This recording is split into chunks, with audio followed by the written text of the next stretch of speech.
అందరికీ నమస్తే. ఒక సభలో సీఎం రేవంత్ రెడ్డి గారు అసందర్భంగా కొన్ని వ్యాఖ్యలు చేసిండ్రు. అసందర్భంగా కొందరు పేర్లు ప్రస్తావించిండ్రు. అసలు అది చూస్తే ఏమైంది ఈయనకి? ఆయన పోయిన సభ ఏంది? ఆయన మాట్లాడుతున్నది ఏంది? అసలు దేనికోసం మాట్లాడుతున్నాడు? బహుశా ఆయన మాట్లాడిన మాటలను బట్టి చూసి ఆయనకు పదవీ గండం ఉందేమో. అందరూ అదే మాట్లాడుకుంటున్నారు. కాంగ్రెస్ పార్టీలో కూడా అదే చర్చ జరుగుతుంది. త్వరలో అన్నట్టుగా బోర్డు కనిపిస్తుంది. ఎప్పుడు దింపేస్తారో అన్న ఒక చర్చ రాజకీయ వర్గాల్లో నడుస్తుంది. సొంత కాంగ్రెస్ పార్టీలో భిన్నమైన వాతావరణం చూస్తున్నారు రేవంత్ రెడ్డి గారు. ఒక భిన్నమైన వాతావరణం కనిపిస్తుంది కూడా బయటికి. ఏం జరుగుతుందో తెలియదు కానీ రేవంత్ రెడ్డి గారు మాత్రం ఒక చిన్న మీటింగు, ఒక చిన్న ప్రసంగము, దానిలో ఒక 14 సార్లు సోనియా గాంధీ, రాహుల్ గాంధీ, సోనియా గాంధీ, రాహుల్ గాంధీ, సోనియా గాంధీ, రాహుల్ గాంధీ అసందర్భమైంది. సర్వాయి పాపన్న గౌడ్ జయంతి సభలో మాట్లాడింది ఆయన. చూద్దాం, ఆ వీడియోతో సహా అన్నీ మాట్లాడదాం.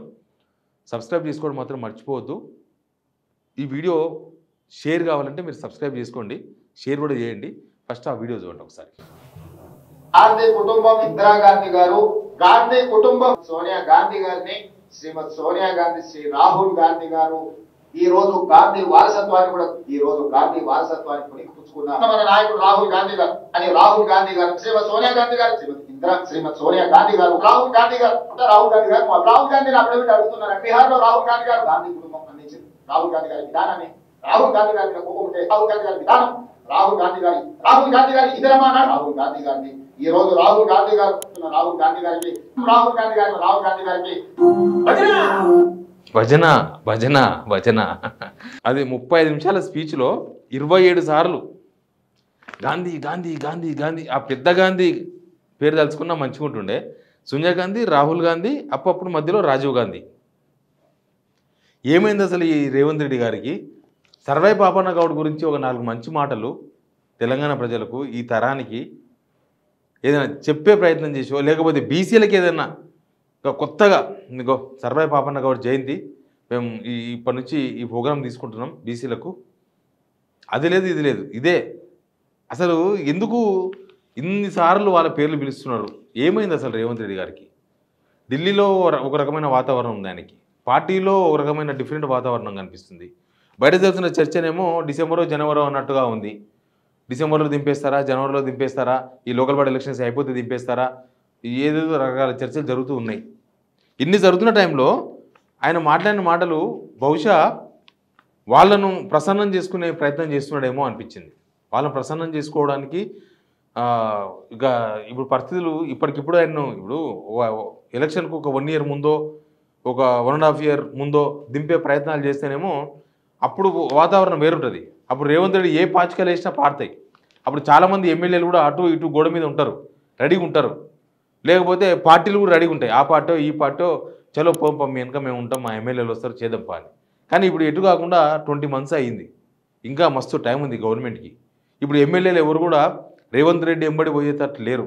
రేవంత్ రెడ్డి ఎంబడి మొత్తం మనం లెక్క చేసాం కదా, 8-9 మంది ఎమ్మెల్యేలు కనిపిస్తున్నారు. అది కూడా ఆయన ముఖ్యమంత్రిగా ఉండగా 8-9 మంది ఎమ్మెల్యేలు. ముఖ్యమంత్రిగా తప్పిస్తే ఆ 8-9 మంది కూడా ఉండరో తెలియదు. అట్లాంటి పొజిషన్లో ఆయన దింపేస్తే ఎటు కాకుండా అవుతారేమో.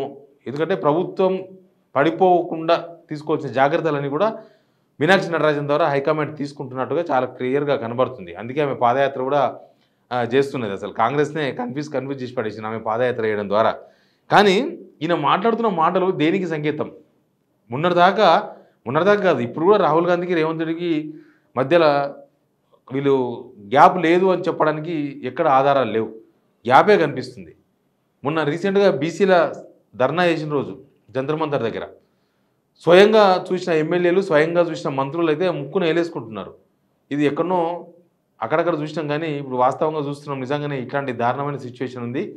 రేవంత్ రెడ్డి రాకపోతే రాహుల్ గాంధీ వచ్చేవాడు, ఈయన వచ్చింది కాబట్టి రాలేదు అనేది కాంగ్రెస్ పార్టీ శ్రేణులకు అర్థమైంది.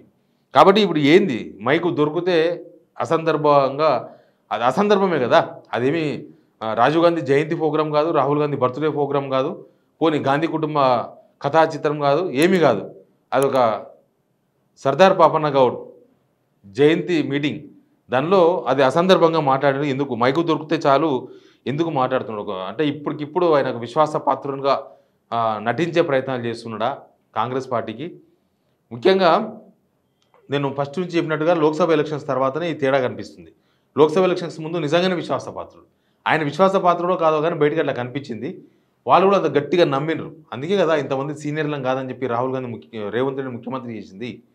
కానీ పార్లమెంట్ ఎలక్షన్స్లో 8 సీట్లే కాంగ్రెస్కు రావడం, ఒక 4-5 సీట్లు చేతికొచ్చే సీట్లు, గెలిచే సీట్లను రేవంత్ రెడ్డి బీజేపీ కోసం వదిలేసుకున్నారని ఒక సర్వే ద్వారా వాళ్ళు తెలుసుకోవడం, తర్వాత బీజేపీ పెద్దలతో అంటగాగడం, ఇక్కడున్న బీజేపీ నాయకులతో కలిసి నడవడం, ఇక్కడ బీజేపీ కాంగ్రెస్ ఒకటే అనే సంకేతాలు పోవడం, రేవంత్ రెడ్డి భవిష్యత్తు అంటే ఎన్నో వేల సంవత్సరాల తర్వాత కాదు, ఒక సంవత్సరం తర్వాత 2 సంవత్సరాల తర్వాతనో ఆయన దారి ఆయన చూసుకునే ప్రయత్నాలు చేస్తున్నాడని చెప్పడం, ఇట్లాంటివన్నీ కూడా హైకమాండ్ని బాగా అర్థమైనాయి. హైకమాండ్ ఒక్కసారి డిసైడ్ అవుతుంది, 2-3 సార్లు డిసైడ్ కాదు, ఒకసారి డిసైడ్ అవుతుంది. మళ్ళీ ఈయన 4 సార్లు గాంధీ అని పలకంగానే ఆయనేమి వాళ్ళేం మాట్లాడే అవకాశాలు చాలా తక్కువ ఉంటాయి. వాళ్ళు ఎంతోమంది ముఖ్యమంత్రులను చూసిన వాళ్ళు కదా, నమ్మి ముఖ్యమంత్రిని చేస్తే పార్టీని మళ్ళీ ఒక 20-30 ఏళ్ళు పార్టీకి ఓట్లు వేసే పరిస్థితి లేకుండా చేస్తున్నారు అనేది ఒక రిపోర్ట్ ఉంది వాళ్ళకి.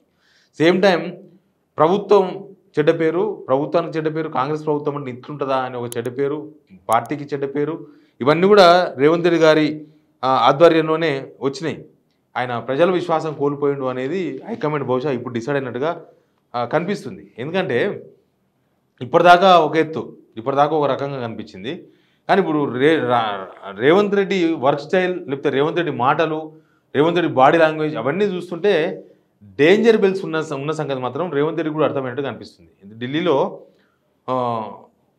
ఢిల్లీలో లాస్ట్ కేసీ వేణుగోపాల్ దగ్గర పోయి మాట్లాడుకొచ్చుకోవడమే తప్ప రేవంత్ రెడ్డి పోయి రాహుల్ గాంధీని కలిసేది లేదు, రేవంత్ రెడ్డి పోయి సోనియా గాంధీని కలిసేది లేదు. ఇక్కడ ప్రభుత్వంలో ఏం జరుగుతుందో కూడా కనీసం రేవంత్ రెడ్డిని అడిగే అవకాశం లేకుండా పోయింది. ఇక్కడ సీనియర్లే డైరెక్ట్గా హైకమాండ్తో డీల్ చేస్తున్నారు. ఇక్కడనేమో ఒక భిన్నమైన వాతావరణం, కాంగ్రెస్లో ఒక డిఫరెంట్ వాతావరణం కనిపిస్తుంది. రేవంత్ రెడ్డి పతేరా అంటారు, రేవంత్ రెడ్డి ఇజ్జత్ పల్సన్ అయిపోతుంది, రోజు రోజుకు ఆయన పల్సర్ అయిపోతున్నాడు. కార్యకర్తలకో, లేకపోతే పార్టీ లీడర్లకో, ఎమ్మెల్యేలకో, మినిస్టర్లకో ఏముంది హైకమాండే పెద్దగా పట్టించుకుంటలేదు, మనం ఎందుకు పట్టించుకోవాలన్నట్టుగా ఒక డిఫరెంట్ వాతావరణం కనిపిస్తుంది.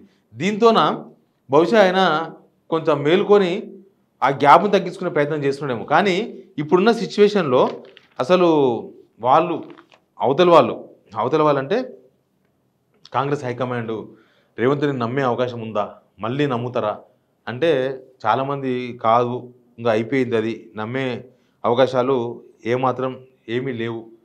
అందరికీ చెడ్డ పేరు తీసుకొచ్చింది. రాహుల్ గాంధీకి చెడ్డ పేరు వచ్చింది, సోనియా గాంధీకి చెడ్డ పేరు వచ్చింది, ప్రియాంక గాంధీకి చెడ్డ పేరు వచ్చింది. వాళ్ళు కాంగ్రెస్ పార్టీ విధానాలకు వ్యతిరేకంగా రేవంత్ రెడ్డి వ్యవహరిస్తున్నాడు. అదానితో దోస్తాను కావచ్చు, అదానితో బిజినెస్ పెట్టించే ప్లాన్ చేయొచ్చు, అదానితోన సీక్రెట్గా ఇప్పటికీ ఇంకా దోస్తాన్ని నడిపిస్తున్నాడు కావచ్చు. ఇట్లాంటివన్నీ కూడా ఇవన్నీ చూసిన తర్వాత ఇక ఈయన పదవీచ్యుతుడు అవుతాడు. హైకమాండ్కి ఎదురు తిరిగిన వాళ్ళు ఇప్పటిదాకా ఎవరు ముఖ్యమంత్రిగా ఎక్కువ కాలం ఉండలేదు అనేది కాంగ్రెస్లో ఉన్న చర్చ అనేది. కాబట్టి హైకమాండ్కి రేవంత్ రెడ్డికి ఎదురుగాలి. నిజంగా రేవంత్ రెడ్డికి జనాల్లో ఎదురుగాలి, పార్టీలో ఎదురుగాలి, పార్టీ అధిష్టానం నుంచి ఎదురుగాలి. ఒక వ్యతిరేకత వస్తుంది. అందరి విశ్వాసం కోల్పోయాడు, ప్రజల విశ్వాసం కోల్పోయాడు, పార్టీలో నేతల విశ్వాసం కోల్పోయాడు, హైకమాండ్ విశ్వాసం కోల్పోయాడు. తర్వాత ఇప్పుడు ఆకులు గాలినాక చేతులు పట్టుకున్నట్టుగా ఇప్పుడేదో ప్రయత్నాలు చేస్తున్నారు. ఇప్పుడు హైకమాండ్ దగ్గర అయ్యే ప్రయత్నాలు చేస్తున్నారు. కొన్ని రోజుల నుంచి నడుస్తుంది ఇది. ఢిల్లీ పోయినప్పుడు రాహుల్ గాంధీకి వెనక ఉరకడం, అక్కడ ప్రసంగంలో కూడా రాహుల్ గాంధీని ఏదేదో చెప్పడం. తెలుసుగా మీకు చెప్పినగా రేర్ అంటే రేవంత్ రెడ్డి రాహుల్ గాంధీ అంటే రాహుల్ గాంధీ రేవంత్ రెడ్డి ఒకడైనా అనే చర్చ కూడా ఢిల్లీలో జరిగిందని మనమే చెప్పినాం. కాబట్టి ఇట్లాంటివన్నీ చూసిన తర్వాత, ఈ పరిణామాలను చూసిన తర్వాత ఇంకా ఈయనను రేవంత్ రెడ్డిని భరించే పరిస్థితులు ఎంతవరకు ఉన్నాయనేది ఒక పెద్ద క్వశ్చన్ మార్కు. ఈయనకి ఇట్లా బుద్ధి పుడితే అట్లా వ్యవహరిస్తుండొచ్చు రేవంత్ రెడ్డి గారు. ఫస్ట్ ఏమో ఒకలాగా హైకమాండ్కి వ్యతిరేకంగా రాహుల్ గాంధీ నేనే ఎల్ఓపి చేసిన అని చెప్పడం, లేకపోతే హైకమాండ్ ఫోన్లు వస్తే నేను ఎత్తలేనని చెప్పడం, హైకమాండ్ తీసుకున్న నిర్ణయాలకు ఆపోజిట్గా వ్యవహరించడం, పార్టీ లీడర్ల మీటింగుల్లో అధిష్టానాన్ని తిట్టడం, ఇవన్నీ కూడా చేసిండు. కానీ ఇప్పుడు పరిస్థితులు చూస్తే బయటనేమో సిచ్యువేషన్ ఇవ్వాలి. ఇప్పుడు రేవంత్ రెడ్డి పోతే ఎమ్మెల్యేలు పోరు, ఏ బీజేపీ కూడా బలం ఉంటేనే రేవంత్ రెడ్డిని బీజేపీని ఆక్రమణ చేసుకునేది, లేకపోతే కోనాయ్ అంటారు వాళ్ళు. కాబట్టి ఎమ్మెల్యే లేకపోతే రేవంత్ రెడ్డి కోనాయ్ అంటారు. రేవంత్ రెడ్డి ఏంది? ఎమ్మెల్యేల బలం లేకపోతే రేవంత్ రెడ్డి దగ్గర ఏముండదు. ప్రజల విశ్వాసం కోల్పోయాడు, ప్రజల్లో ఏం లేదు. రేవంత్ రెడ్డి సింగిల్గా గెలవడమే ఎక్కువ. రేవంత్ రెడ్డి ఒక పార్టీ పెట్టి ఒక 10 మంది గెలిపించే పరిస్థితులు ఇప్పుడు ఉన్నాయంటే లేవు. ఇప్పుడు రేవంత్ రెడ్డి కాంగ్రెస్ ఒకవేళ ముఖ్యమంత్రిగా దింపేస్తే రేవంత్ రెడ్డి చేసేది కూడా ఏం లేదు. అట్లాంటి వరస్ట్ సిచ్యువేషన్ ఫేస్ చేస్తున్నాడు ఆయన. కాబట్టి బహుశా ఇట్లా ఈ పాట పాడుతున్నాడు, గాంధీల పాట, గాంధీ గాంధీ గాంధీ గాంధీ ఈ గాంధీ గాంధీ గాంధీ గాంధీ అని పాట పాడుతున్నాడేమో అనేది ఒక చర్చ నడుస్తుంది. బట్ ఈ హైకమాండ్ ఇంత జరిగిన తర్వాత, ఇన్ని పరిణామాల తర్వాత, ఇన్ని వ్యవహారాల తర్వాత మనసు కరుగుతుందా రేవంత్ రెడ్డి పైన అనేది ఇప్పటికీ ఒక క్వశ్చనే. బట్ పార్టీలో ఉన్న సీనియర్ నేతల మధ్య చర్చ అయితే ఈ వ్యవహారం ముదిరింది, ఆ విషయాలన్నీ రేవంత్ రెడ్డికి తెలుసు, అందుకే ఇట్లా మాట్లాడుతున్నాడు. ఆయన కొద్ది దారి మార్చి మాట్లాడుతున్నాడు. బట్ ఈయన వ్యవహారం పైన హైకమాండ్ తీవ్రమైన అసంతృప్తితో ఉంది. వాళ్ళు ఒకేసారి చూస్తారు, మనిషిని మోసమైన త్యాగమైన ఒకేసారి చూస్తారు. బట్ ఇక్కడ డిఫరెంట్ వాతావరణం ఉంది, డిఫరెంట్గా ఈయన మీద డిఫరెంట్ ఒపీనియన్ ఉంది హైకమాండ్ దగ్గర అనేది ఒక చర్చ. కాబట్టి బహుశా అందుకే ఇన్నిసార్లు గాంధీ గాంధీ గాంధీ అని పిలుస్తున్నాడేమో అనేది ఒక డౌట్ అనుమానమే. బట్ ఆయన ఎప్పుడు ఇప్పటిదాకా ముఖ్యమంత్రి అయినప్పటి నుంచి ఇప్పటిదాకా ఎన్నిసార్లు రాహుల్ గాంధీని కానీ, సోనియా గాంధీని కానీ, రాజీవ్ గాంధీని పొగడలే. ఫస్ట్ టైం పొగిడితే ఎవరికైనా అనుమానం వస్తుంది కదా. బట్ ఈ సంకేతాలు ఢిల్లీలో ఎట్లాంటి వైబ్రేషన్ చూపిస్తావో చూద్దాం మనం కూడా. ఈయనను సమర్థిస్తే కూడా పార్టీ గ్రాఫ్ మొత్తం పోయింది. పార్టీ గ్రాఫ్ పోయింది కాబట్టో లేకపోతే ఎందుకో కానీ ఎందుకో రేవంత్ రెడ్డిని దింపేస్తారు, ఎట్లయినా సరే దింపేస్తారనే చర్చనే బాగా బలోపేతంగా నడుస్తుంది. పార్టీ బలోపేతం కాదు, ఆయన దింపేస్తారనే చర్చ బలోపేతంగా నడుస్తుంది. అయితే నిజంగానే పార్టీ ఈ స్టేజ్లో ఉంటే రాహుల్ గాంధీ ప్రధాని అయ్యే అవకాశాలు కూడా ఏం కనిపిస్తలేవు. కాంగ్రెస్ కార్యకర్తలు కూడా నిరుత్సాహంలోకి వెళ్ళిపోయినారు. మన పార్టీ పరిస్థితి ఇట్లయిపోయింది, 20 ఏళ్ళు 30 ఏళ్ళు మనకు ఓట్లే పడవా అన్నంత వాతావరణం కనిపిస్తుంది తెలంగాణలో. ఇచ్చిన తెలంగాణలో, రాష్ట్రం ఇచ్చిన తెలంగాణలో ఇట్లాంటి సిచ్యువేషన్ ఉందా అన్న అందరి ఫీలింగ్ ఉంది కాంగ్రెస్లో. బట్ ఇప్పుడు ఆయన ప్రయత్నాలు ఎంతవరకు ఫలిస్తావో తెలియదు ఢిల్లీలో. బట్ ఢిల్లీ నుంచి వస్తున్న వార్తలు కానీ లేకపోతే పార్టీలు జరుగుతున్న చర్చ సారాంశం అయితే ఇదే. ఆయన ఏదో రకంగా ఎప్పుడో రకంగా తప్పించే అవకాశాలు చాలా ఎక్కువగా ఉన్నాయని. చూద్దాం ఏం జరుగుతుందో. Please subscribe signal TV.